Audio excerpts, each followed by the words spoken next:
الحمد لله نحمده ونستعينه ونستغفره ونؤمن به ونتوكل عليه ونعوذ بالله من شرور أنفسنا ومن سيئات أعمالنا من يهده الله فلا مضل له ومن يضلله فلا هادي له ونشهد أن لا إله إلا الله وحده لا شريك له وأشهد أن محمدا عبده ورسوله أما بعد فأعوذ بالله من الشيطان الرجيم بسم الله الرحمن الرحيم وإذ ابتلى إبراهيم ربه بكلمات فأتمهن قال إني جاعلك للناس إماما وقال النبي صلى الله عليه وسلم ما هذه الأزاهي يا رسول الله قال هذه سنة أبيكم إبراهيم أو كما قال عليه الصلاة والسلام صدق الله العظيم وصدق رسوله النبي الكريم ونحن على ذلك لمن الشاهدين والشاكرين والحمد لله رب العالمين دوستو اور بزرگوں، اللہ رب العالمین کی مطہر منور کلام میں سے کچھ حصہ تلاوت کیا ہے۔ دعا فرمائیں اللہ رب العالمین صحیح عرض کرنے کی توفیق نصیب فرمائے۔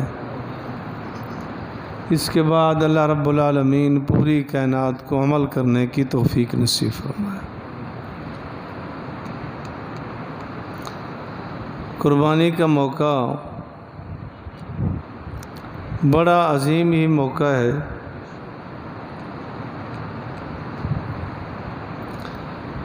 اللہ رب العالمین نے کچھ ایسے مواقع رکھے ہیں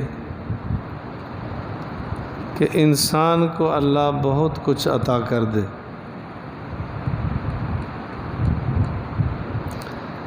کچھ ایسی جگہیں بنائی ہیں کہ ان جگہوں پر جانے کے بعد بڑی عزت اور عظمت مل جائے۔ کچھ ایسے زمانے، کچھ ایسے مکان، کچھ ایسے لمحات اللہ رب العالمین نے عطا کیے، اور ہے یہی کہ اللہ رب العالمین یہ انسان کو دینا چاہتے ہیں، بالخصوص مسلمان کو۔ اللہ رب العالمین نے حرمین کا مقام رکھا۔ اب اگر کوئی آدمی حرم مکہ میں چلا جاتا ہے، ایک نماز پڑھنے پر لاکھ نماز کا ثواب، یہ فضیلت مکانی ہے۔ مکان اور جگہ کے اعتبار سے اللہ نے اتنا بڑی عزت اور عظمت سے نواز دیا۔ اگر کوئی آدمی مدینہ منورہ حضور علیہ الصلوۃ کی مسجد نبوی میں چلا جاتا ہے، تو ایک روایت کے مطابق 50,000 نمازوں کا ثواب اللہ عطا کرتا ہے۔ اتنا بڑا اجر مقام کے اعتبار سے ہے مقام کے اعتبار سے اللہ نے اتنا بڑی عزت بخشی.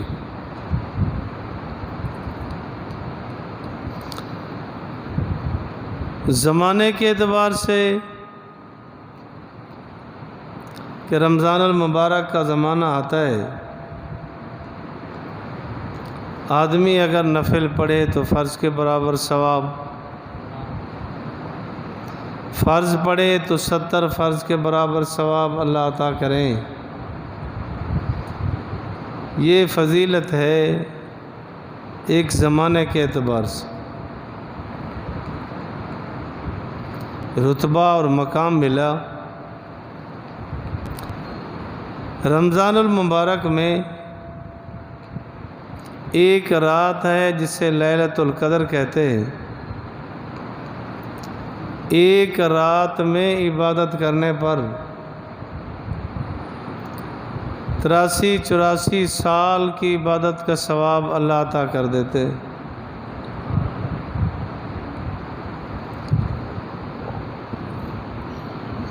گھر میں نماز پڑھنے پر ایک نماز کا ثواب، مسجد میں جماعت کے ساتھ نماز پڑھ لی ہے تو ایک نماز پڑھنے پر 25 کا ثواب تو ہے. اگر جامع مسجد میں نماز پڑھی ہے تو 500 نمازوں کا ثواب اللہ عطا کرتے ہیں. تو جگہ اور مکان کے اعتبار سے اللہ عظمت عطا کرتے ہیں. کبھی زمانے کے اعتبار سے بھی جیسے عرض کیا ہے، اب ایک موقع اور زمانہ قربانی کا ہے. حدیث پاک میں آتا ہے ان دنوں میں 3 دنوں میں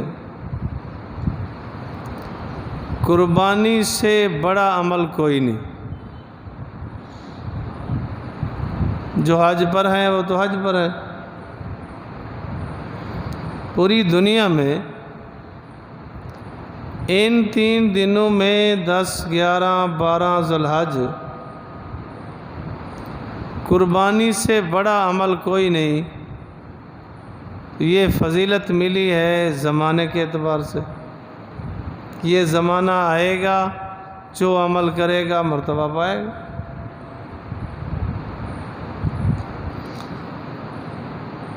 حدیث پاک میں آتا ہے کہ جو آدمی ذو الحجہ کے پہلے 8 دن روزہ رکھنے پر ایک روزہ پر سال کے روزوں کا ثواب اللہ عطا کر دیتے ہیں. ایک روزہ رکھنے پر یکم ذو الحجہ سے لے کر 8 ذو الحجہ تک ایک روزہ رکھنے پر سال کے روزوں کا ثواب اللہ عطا کریں گے. تو جیسے یہ زمانہ آئے گا یہ فضیلت مل جائے گی جو کچھ عمل کرے گا.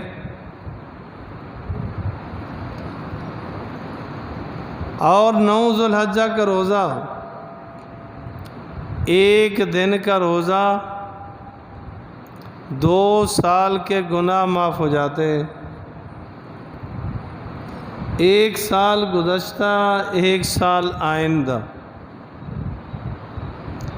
جیسے یہ زمانہ آئے گا، یہ دن آئے گا،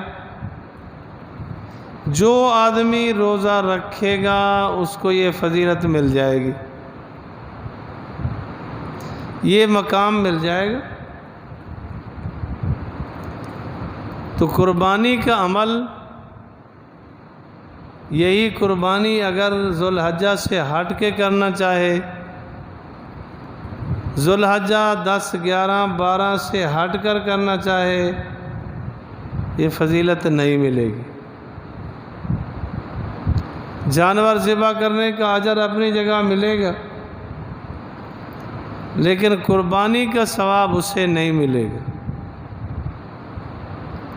کہ اللہ اور اللہ کے رسول نے ایک زمانہ متعین کر دیا ہے کہ اس وقت جو کرے گا یہ اجر پائے گا۔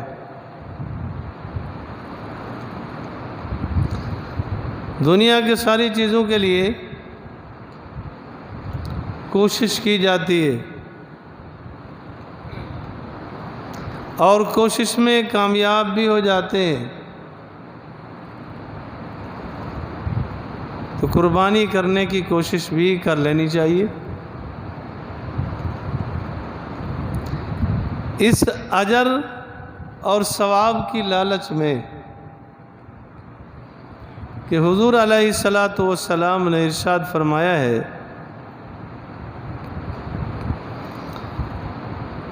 کہ جب صحابہ نے پوچھا کہ قربانی پر کیا ملے گا، آپ علیہ الصلاۃ والسلام نے ارشاد فرمایا کہ ہر بال پر ایک نیکی ملے گی۔ اب دیکھیں بھیڑ ہے، دمبا ہے، بکری ہے، کتنے بال ہیں، گائے بھینس ہے تو چھوٹے چھوٹے بال کتنے ہیں، بے شمار بال ہیں،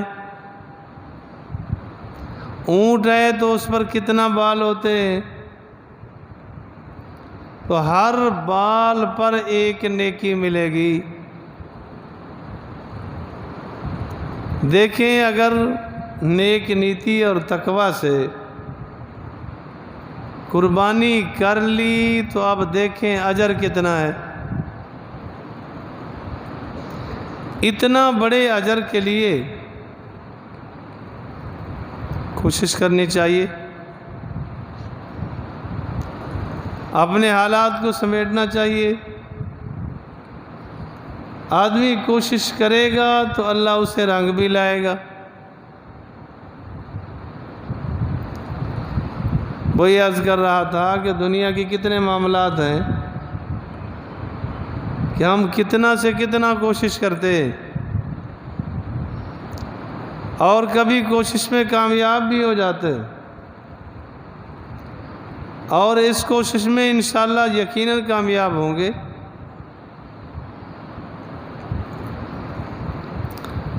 حضور علیہ الصلاۃ والسلام سے پوچھا گیا، ما هذه الأضاحی یا رسول اللہ، یہ قربانی کیا ہے؟ آپ علیہ الصلاۃ والسلام نے فرمایا، هذه سنت ابیکم ابراہیم، یہ قربانی تمہارے باپ ابراہیم کی سنت ہے۔ یاد رکھنا، ہمارے لیے سنت تب بنے گی کہ حضور علیہ الصلاۃ والسلام کریں، اور آپ علیہ الصلاۃ والسلام نے قربانی کی۔ صاحب نصاب پر قربانی واجب ہے، آپ علیہ الصلاۃ والسلام کے کرنے پر سنت ہے۔ ہمارے لیے سنت ہے کہ حضور نے کی ہے، لیکن آپ علیہ الصلاۃ والسلام نے فرمایا کہ یہ تمہارے باپ ابراہیم کی سنت ہے۔ علماء فرماتے ہیں کہ اس خطاب کے سب سے پہلے اولین مخاطب اہل عرب تھے۔ پہلا خطاب اہل عرب کو تھا، تو اہل عرب کو یہ خطاب ہے کہ تم تو کرو، ضرور کرو، یہ تمہارے ابا ابراہیم کی سنت ہے۔ یہ تو یوں سمجھو کہ تمہارا اپنا خاندانی مسئلہ ہے۔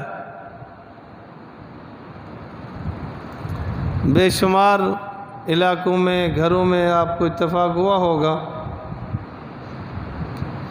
کہ یہ کیا ہے، کہتے ہیں یہ ہمارے والد صاحب کی نشانی ہے جی۔ یہ کیا چیز رکھی ہے، کہتے ہیں ہمارے دادا کی نشانی ہے۔ یہ کمرہ پرانا کیوں رکھا ہوا ہے؟ کہتے ہیں جی ہمارے دادا کی نشانی ہے، ساری دائیں بائیں والی عمارتیں نئی بن گئی لیکن اس کو اسی طرح رکھا ہوا ہے کہ یہ ہمارے بڑوں کی نشانی ہے۔ بہت ساری اشیاء گھروں میں رکھی جاتی ہیں صرف اسی پر کہ یہ ہمارے بڑوں کی نشانی اور علامت ہے۔ تو آپ علیہ الصلوۃ والسلام نے فرمایا یہ تمہارے اپنے ابا کی سنت ہے، تم تو اس کو اس لیے کرو۔ ایک جگہ جانے کا اتفاق ہوا، ایک بیری کا درخت، بہت بڑا درخت، میں نے کہا یہ تو کبھی کسی وقت یہ گر سکتا ہے۔ کہتا جی ہمارے دادا جی نے لگایا تھا، ہم خود تو اس کو کاٹیں گے نہیں، جب گر جائے گا گر جائے۔ تو اس طرح کی کیفیت حضور علیہ الصلوۃ والسلام نے اہل عرب کو جھنجھوڑا کہ یہ تمہارے ابا ابراہیم کی سنت ہے، اس کو اپناؤ۔ اگر باپ سے مراد ہے نسبی باپ تو اہل عرب، آپ نے بارہا سنا کہ حضرت ابراہیم علیہ الصلوۃ والسلام کو اللہ نے حکم دیا کہ تم اپنے بیٹے کو اپنی بیوی کو وہاں چھوڑو۔ ابراہیم علیہ الصلوۃ والسلام نے بیوی حضرت ہاجرہ کو لیا، بیٹے حضرت اسماعیل کو لیا، ایک ذرہ برابر بھی نہیں سوچا کہ وہاں تو جنگل ہے، وہاں تو کوئی آبادی نہیں ہے، وہاں کوئی پانی کا نظام نہیں ہے، وہاں کوئی انسان دوسرے تیسرے رہنے والے نہیں ہیں، کیا بنے گا؟ جیسے اللہ کا حکم ہوا فوراً فرمایا تیاری کرو، لے چلتا۔ تیاری کی، لے آئے، یہاں آ کے بٹھایا جہاں صفا اور مروہ ہے، جہاں بیت اللہ ہے، یہاں کوئی آبادی نہیں تھی، تھوڑا سا پانی ہے، چند ایک کھجوریں ہیں، حضرت ہاجرہ کے حوالے کی اور جانے لگے۔ تو عرض کیا کہ آپ ہمیں یہاں چھوڑ کے جا رہے ہیں؟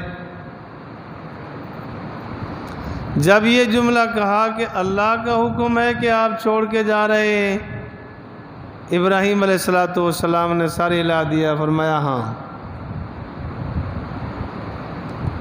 تو کمال ہے بی بی ہاجرہ کی، اگلا جملہ نہیں فرمایا، فرمایا ٹھیک ہے میرا رب مجھے کافی۔ آج کل ہمارے مردوں کا بھی عقیدہ نہیں، مردوں کا بھی عقیدہ نہیں ہے، وہ عورت ٹھیک ہے کہ میرا رب مجھے کافی ہے، آپ دیں۔ اب وہاں سے چلے، اللہ اکبر، جب آنکھوں سے اوجھل ہو گئے تو یہاں کے دعا کی کہ اللہ اس شہر کو امن والا بنا دے، سکون والا بنا دے، یہاں کے رہنے والوں کو اللہ رزق عطا کر دے، من الثمرات، ایسا رزق عطا کر دے جو بلا مشقت حاصل ہو۔ پوری دنیا میں جہاں کہیں پھل آتا ہے پہلے وہاں پہنچتا، بلا مشقت ہے، جتنا تیل کے ذخائر وہاں ہیں شاید کہاں ہو۔ دعا مانگی اور چلے گئے۔ تو حضرت ہاجرہ وہاں تھا، پانی ختم ہو گیا، کھجوریں ختم ہو گئیں، ماں کو اپنی فکر کم ہوتی ہے، چھوٹا بچہ ہو خصوصاً تو اس کی فکر زیادہ ہوتی ہے۔ کھائے پیے نہیں تو پھر دودھ کہاں سے آئے گا؟ جب بچے کا مسئلہ بنا ماں بےتاب ہو۔ صفا پر تھی، اب نشانات باقی ہیں، صفا مروہ پہاڑیاں نہیں رہی، صرف بطور علامت کو چاہے نشانی بنا رکھی ہے۔ صفا سے ذرا چلی کہ میں ذرا دیکھوں کہیں سے شاید کوئی پانی ملے۔ صفا سے اتری، جب نچائی میں آئی تو خیال آیا بچے کا، تو ذرا دوڑی۔ اب تک وہ علامت باقی ہے، میلین اخضرین کے نام سے سبز رنگ کر رکھا ہے کہ یہاں سے یہاں تک دوڑی تھی، وہ علامت موجود۔ اب اس کا دوڑنا کتنا اللہ کو پیار آیا، کتنا اللہ کو محبوب لگا کہ ابراہیم علیہ السلام جد الانبیاء ہے۔ ابراہیم علیہ السلام کے ایک بیٹے حضرت اسماعیل ہیں علیہ السلام، اور ایک بیٹے حضرت اسحاق ہیں۔ حضرت اسحاق علیہ السلام سے آگے یعقوب علیہ السلام، یعقوب علیہ السلام سے آگے لے کر سارے عیسیٰ علیہ السلام تک سارے بنی اسرائیل کہلاتے، انہیں کی اولاد سے۔ تو ادھر حضرت اسماعیل علیہ السلام ساتھ، یہ جد الانبیاء ہیں۔ حضرت ابراہیم علیہ السلام کے بعد جتنا انبیاء آئے، حضور علیہ السلام کے سمیت سب کو حکم تھا دوڑو۔ دیکھیں کتنا قبولیت آئی، مقبولیت کتنا ملی کہ حضرت حاجرہ دوڑی، ادھر گئی، چڑھ گئی، کچھ نظر نہ آیا، واپس آئی، پھر نچائی میں پھر خیال آیا، ذرا دوڑی۔ تو یوں جو 7 چکر لگائے، وہ 7 چکر قیامت تک آنے والے ہر مسلمان کے لیے چاہیے۔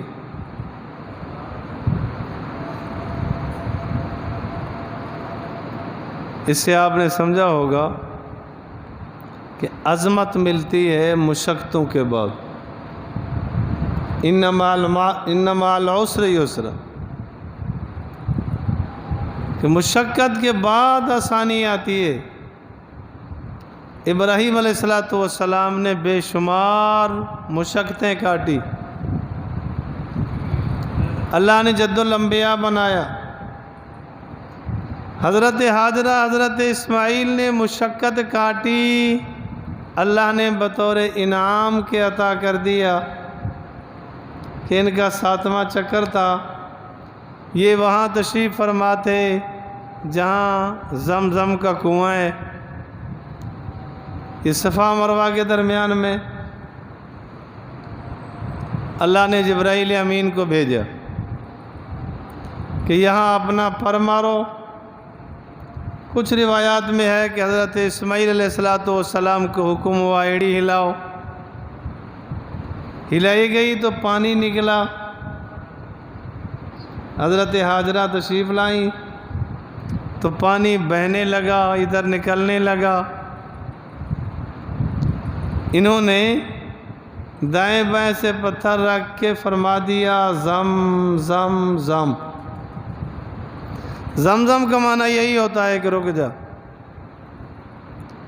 حدیث پاک میں آتا ہے آپ علیہ السلام نے ارشاد فرمایا، اگر یہ حضرت حاجرہ یوں نہ فرماتی، نہ روکتی، پوری دنیا میں زمزم ہوتا۔ لیکن کیا خیال ہے پوری دنیا میں جو پانی ہے اس کی وہی ویلیو ہے جو زمزم کی ہے؟ روکا گیا تو اس کا مقام بنا، عظمت بن گئی، ہے بھی یہی کہ علماء نے بڑی لمبی چوڑی باتیں چھیڑی ہیں کہ سب سے زیادہ عظیم عظمت والا برتر پانی کون سا ہے؟ جنت میں نہر حوض کوثر، اس سے بڑھ کر عظمت میں ہے زمزم۔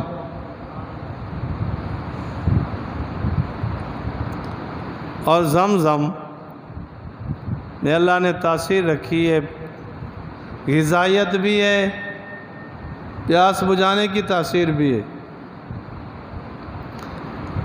حدیث پاک میں آتا ہے آپ علیہ الصلوۃ والسلام تشریف لائے، پانی منہ مبارک میں لیا اور کنویں میں کلی کر دی۔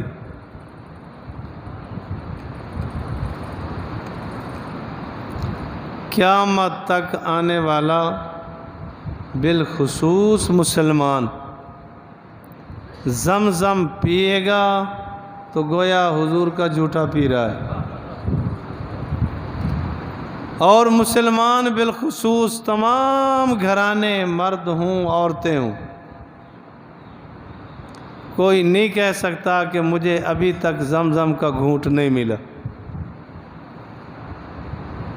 کوئی گھر، کوئی مرد، کوئی عورت عمرے پہ جانے کا اتفاق ہوا یا نہیں ہوا، حج کر سکا یا نہیں کر سکا، لیکن زمزم پی کے بیٹھا ہے، ہر آدمی پی کے بیٹھا ہے۔ تو حضور علیہ الصلوۃ والسلام کا جھوٹا اور زمزم سے بھی بڑھ کر حدیث پاک میں آتا ہے آپ علیہ الصلوۃ والسلام ایک سفر میں تھے، صحابہ نے عرض کیا جی پانی ختم ہو گیا، پینا بھی ہے، جانوروں کو بھی پلانا ہے، وضو بھی کرنا ہے۔ تو آپ علیہ الصلوۃ والسلام نے فرمایا تمہارے مشکیزوں میں جو جو ذرات تھوڑا تھوڑا پانی ہے نا وہ یہاں جمع کرو۔ جمع کیا گیا، آپ علیہ الصلوۃ والسلام نے اپنا ہاتھ مبارک رکھ دیا، 5 ہی انگلیوں سے پانی نکلنے لگا، صحابہ نے بھی پیا، مشکیزیں بھی بھرے، وضو بھی کیا، جانوروں کو بھی پلایا۔ تو علماء فرماتے ہیں یہ پانی زمزم سے بھی بڑھ کر ہے۔ لیکن کیا خیال ہے کہ اللہ کی طرف سے جب اجازت مل گئی تھی، آپ علیہ السلام ویسے ہاتھ رکھ لیتے پانی نکل پڑتا، لیکن حضور علیہ الصلوۃ والسلام نے فرمایا جو کچھ تمہارے مشکیزوں میں ہے نا پہلے وہ جمع کرو۔ تو تعلیم دی کہ دے گا اللہ، لیکن اسباب نہ چھوڑنا، عطا تو اللہ کرے گا، لیکن اسباب کی دنیا میں اسباب نہ چھوڑنا، اسباب اختیار کرتے رہنا۔ بے شمار مواقع ہیں اللہ نے انبیاء کو یوں ہی تعلیم دی۔ کیا خیال ہے اللہ تعالیٰ کو طاقت نہیں تھی کہ پتھر سے پانی نکال دیتا؟ لیکن نہیں، موسیٰ علیہ السلام کو فرمایا اس کو عصا مارو، اسباب اختیار کرو، پھر پانی کے چشمے نکل پڑے۔ کیا اللہ اس پہ قادر نہیں تھا کہ یوں ہی دریا پار کروا دیتا؟ لیکن نہیں، فرمایا ڈنڈا مارو، اسباب اختیار کرو، قید و توکل۔ حضور علیہ السلام معراج پہ تشریف لے گئے تو جب بیت المقدس میں پہنچے حضرت جبرائیل امین نے براق کو باندھا، جو سالہ سال سے عرصہ دراز سے دعائیں کر رہا تھا کہ یا اللہ مجھے موقع ملے، وہ کہیں بھاگ جاتا، لیکن حکم ہوا کہ نہیں، اسباب اختیار کرو، قید و توکل، پہلے اسباب اختیار کر پھر اللہ پہ بھروسہ کر لے۔ تو سیدہ ہاجرہ وہاں دوڑی، اللہ نے حضرت ابراہیم علیہ السلام، حضرت اسماعیل کو ذریعہ بنا دیا، سبب بنا دیا، یا جبریل امین کو سبب بنایا کہ زمزم کا چشمہ نکلا،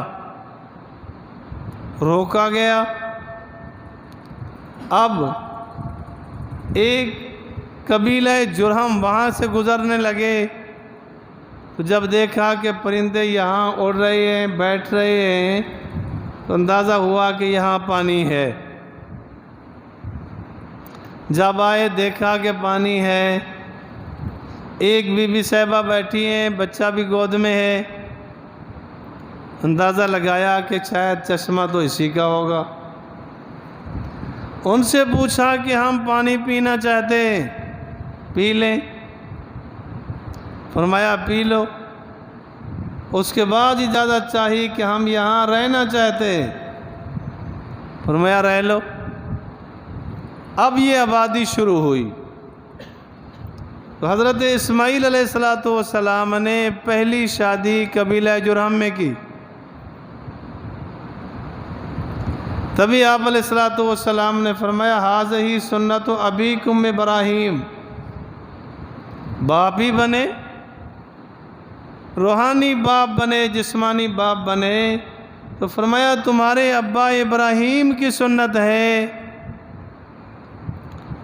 علماء فرماتے ہیں کہ آپ علیہ السلام نے اپنے متعلق نہیں فرمایا کہ میری سنت ہے، ابراہیم علیہ السلام کے متعلق فرمایا کہ ان کی سنت ہے، اس لیے کہ ابراہیم علیہ السلام نے بیٹا ذبح کیا تھا۔ اصل ہوتا ہے عزائم اور پروگرام۔ ایک آدمی گھر سے نکلا، جمعہ کی تیاری کی، بڑی تیزی کے ساتھ ماشاءاللہ ہمت سے چلا، اس رفتار سے کہ سانس بھی نہ چڑھے اور میں پہنچ جاؤں۔ پہنچا، آگے جمعہ ہو چکا تھا، تو فقہا فرماتے ہیں اس کو پورے جمعہ کا ثواب ملے گا، کہ چلنے میں، عزائم میں، پروگرام میں یہ پورا آیا، لیکن رہ گیا۔ تو ابراہیم علیہ السلام نے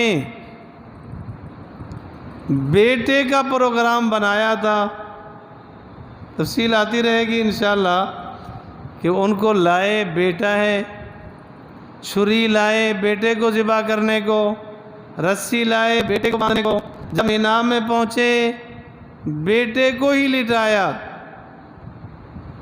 بیٹے کے ہی گردن پر چھری چلائی، اور خواب بھی یہی دیکھا تھا۔ خواب میں دیکھا تھا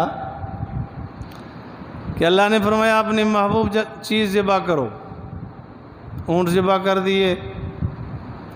اگلی رات خواب آیا محبوب سے محبوب تر چیز ذبح کرو، پھر اونٹ ذبح کر دیے، محبوب جانور تھا عرب میں، اب بھی۔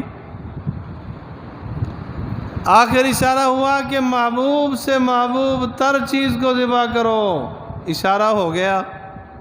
بیٹے کو کہا کہ بیٹا میں نے خواب دیکھا ہے، انی اذبحک ماذا تری،